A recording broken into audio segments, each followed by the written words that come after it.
ओम कृष्णाय वासुदेवाय हरे परमात्मने प्रणतक्लेशनाशाय गोविंदाय नमो नमः।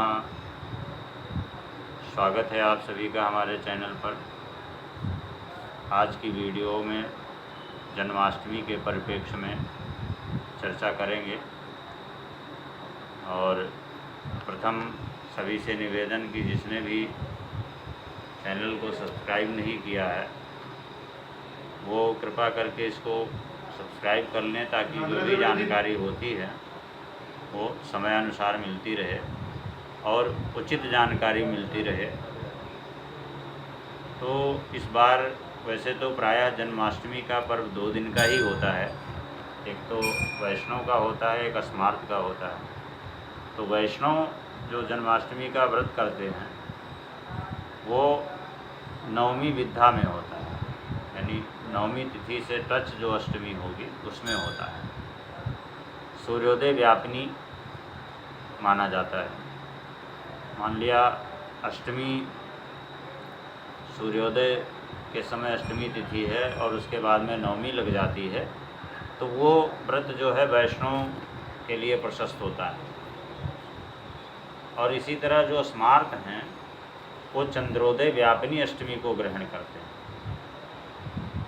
यानी रात्रि में जिस समय चंद्रमा उदित होता है उस समय अगर अष्टमी व्याप्त हो तो उसे चंद्रोदय व्यापिनी कहा जाता है। तो जो स्मार्त परंपरा से जुड़े हुए लोग हैं वो चंद्रोदय व्यापिनी अष्टमी को ग्रहण करते हैं। दूसरा एक कारण और है कि भगवान कृष्ण का जो जन्म है वो रोहिणी नक्षत्र के चंद्रमा में, यानी रोहिणी नक्षत्र और अर्धरात्रि के समय भाद्रपद कृष्ण की अष्टमी और अष्टमी रोहिणी नक्षत्र का जब संयोग होता है तो वो जयंती योग नाम से उसको परिभाषित किया जाता है। तो इसलिए जन्मोत्सव जो होता है उस ये शर्तों के अनुसार, जो मान्यताओं के अनुसार जो जन्मोत्सव होता है वो रात्रिकालीन रात्रि व्यापिनी अष्टमी और रात्रि व्यापिनी रोहिणी चंद्रोदय व्यापिनी अष्टमी और रोहिणी नक्षत्र पर वृष राशि के चंद्रमा।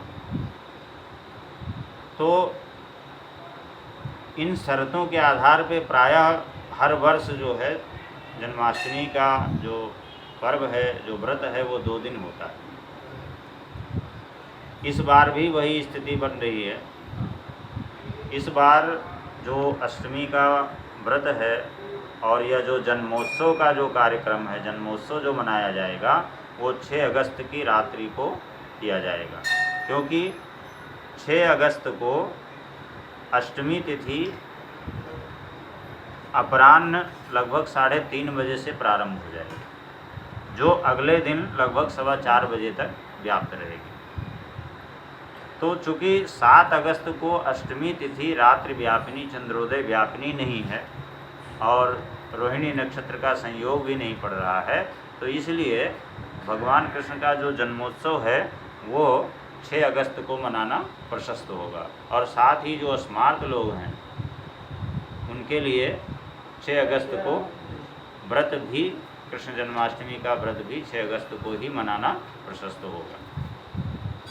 लेकिन जो वैष्णव परंपरा वाले लोग हैं उनके लिए 7 अगस्त को किया जाएगा, क्योंकि उसी दिन मतलब सूर्योदय व्यापिनी अष्टमी होगी और 4:15 बजे लगभग, अपराह्न 4:15 बजे लगभग अष्टमी का समापन होगा। तो इसलिए वैष्णवों के लिए, चूँकि वो उदय व्यापिनी को ग्रहण करते हैं, ऐसा मान्यता है सभी ग्रंथों का, निर्णय सिंधु इत्यादि का, कि वो उदय व्यापिनी ग्रहण करते हैं। तो इस बार जो अष्टमी का व्रत होगा आम व्यक्तियों के लिए, अस्मार्थ के लिए, वो 6 अगस्त को होगा। भगवान का जन्मोत्सव भी 6 अगस्त को मनाया जाएगा।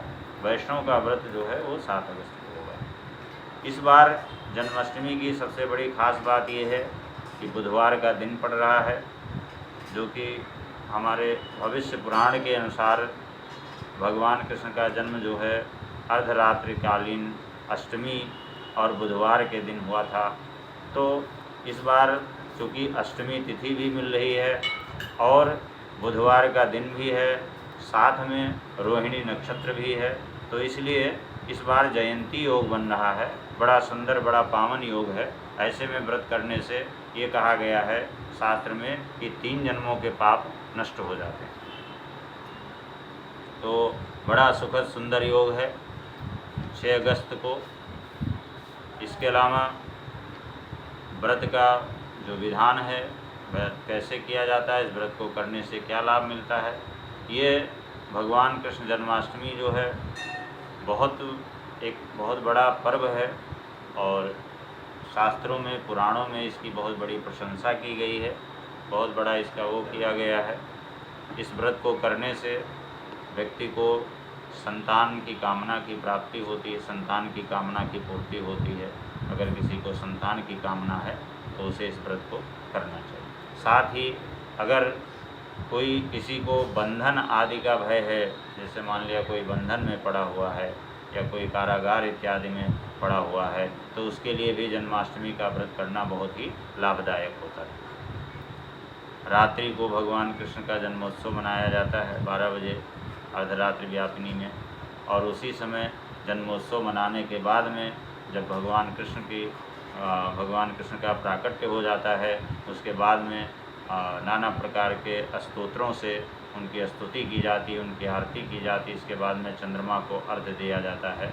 ये प्रक्रिया है जन्माष्टमी के व्रत की। और विशेष बात यह है कि जिसको संतान की कामना है वो व्यक्ति इस दिन भगवान कृष्ण के बाल स्वरूप की विधिवत पूजा करे, उनको माखन मिश्री का भोग लगाए और संतान गोपाल का मंत्र या हरिवंश पुराण की कथा को श्रवण करे।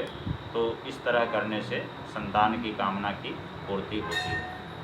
और इसके अलावा इस बार जो अभी मैंने पहले भी बताया कि इस बार बड़ा ही सुंदर योग बन रहा है, जयंती योग बन रहा है, और 6 अगस्त 2023 को ये व्रत सभी लोगों के लिए होगा। वैष्णव के लिए 7 अगस्त को होगा। और साथ में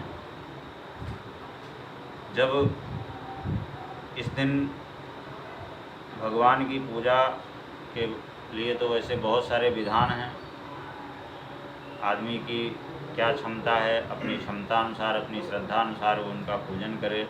पीले वस्त्रों से, पीले पुष्प से, पीले मिष्ठान्न से, पीले व्यंजनों से भगवान का पूजन करना चाहिए। और जो सबसे प्रिय चीज़ माखन मिश्री का भोग लगाना चाहिए। और इसके बाद में जब भगवान कृष्ण का प्राकट्य अर्धरात्रि में हो जाए तो उसके बाद में उनकी स्तुति करना चाहिए, आरती करना चाहिए। और तब इसके पश्चात जो है प्रसाद इत्यादि वितरण करके फिर कई लोग व्रत का समापन भी इसी समय कर देते हैं, परंतु वो जैसी जिसकी श्रद्धा हो उस हिसाब से करता है। अगर आप लोगों को इस बारे में कोई और जानकारी चाहिए तो हमारा नंबर होता है, नंबर पे फ़ोन करके और इस विषय में विस्तृत जानकारी प्राप्त कर सकते हैं।